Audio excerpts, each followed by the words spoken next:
గండికోట తెలుగునాట ప్రముఖ పర్యాటక చారిత్రక ప్రదేశం. జమ్మలమడుగుకు 14 కిలోమీటర్ల దూరంలో పెన్నానదికి కుడివైపున ఈ కోట నిర్మించబడింది. పెన్నానది ప్రవాహం కారణంగా ఏర్పడిన పొడవైన గండిపై నిర్మించడంతో ఈ కోటకు గండికోట అనే పేరు వచ్చింది. ఇక్కడ పెన్నానది ఎర్రమల కొండల మధ్య ప్రవహిస్తుంది.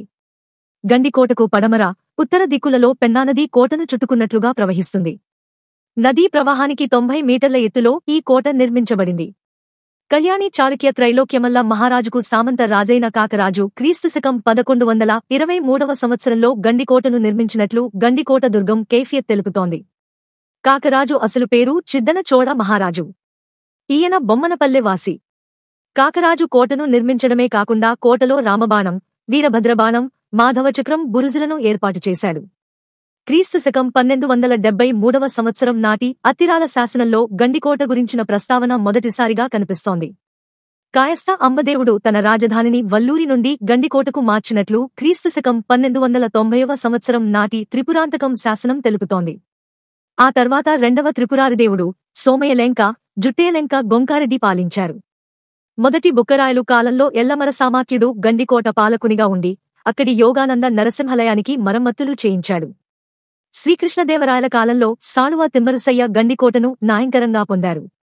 సదాశివరాయలు, రెండవ వెంకటపతిరాయలు, శ్రీరంగదేవరాయల కాలంలో నంద్యాల, పెమ్మసాని వంశస్థులు గండికోటను పాలించారు. గోల్కండ నవాబు అబ్దుల్లా కులీ కుతుబ్ షా ప్రధాని మీర్జుల్లా 1652వ సంవత్సరం ఆగస్టు 25వ తేదీన పెమ్మసాని చిన్న తిమ్మనాయుని నుండి కోటను స్వాధీనపరుచుకున్నాడు. ఫ్రెంచ్ యాత్రికుడు టావెర్నియర్ గండికోటను రెండవ హంపీగా అభివర్ణించాడు. మీర్జుల్లా కోటలోని అనేక దేవాలయాలను ధ్వంసం చేయించాడు. గండికోట సీమలో లభించే వజ్రాలను విదేశాలకు ఎగుమతి చేశాడు. మీర్జుల్లా తర్వాత కుతుబ్ షాహీలు, కడప మయానా నవాబులు గండికోటను పాలించారు. గండికోటకు చుట్టూ 3 రాతి ప్రాకారాలు ఉన్నాయి. తూర్పు పశ్చిమాన 2 ప్రవేశ ద్వారాలు, ఒక అగడ్డ ఉన్నాయి.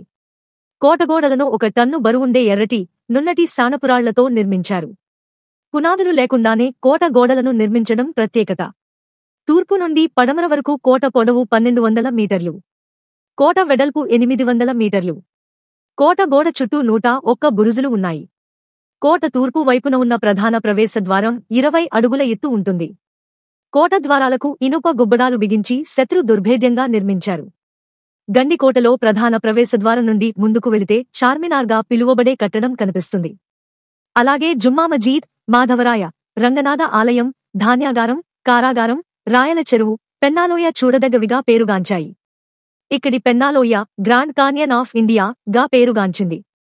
గండికోటను సందర్శించే పర్యాటకుల కోసం రాష్ట్ర పర్యాటక శాఖ ఆధ్వర్యంలో హరిత హోటల్, వసతి గృహాలను నిర్వహిస్తున్నారు. గండికోటను గురించిన సమగ్ర సమాచారం తెలుసుకోవడానికి ప్రముఖ రచయిత, చరిత్రకారుడు తవ్వ ఓబుల్ రెడ్డి రచించిన గండికోట పుస్తకాన్ని చదవండి.